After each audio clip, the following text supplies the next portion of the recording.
If you want to create and use text shortcuts on Samsung Galaxy A36 5G, then first of all, we need to open Settings.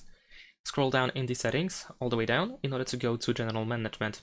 In General Management, we want to go to Samsung Keyboard Settings, and then you should be able to find Text Shortcuts.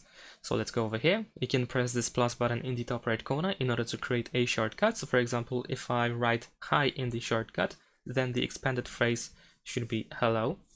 And then if I press add, and if I, let's say, go to messages, and if I try to send a message, and if I type hi, and as you can see, we also have this blue text now that says hello. So this is the text replacement or shortcut.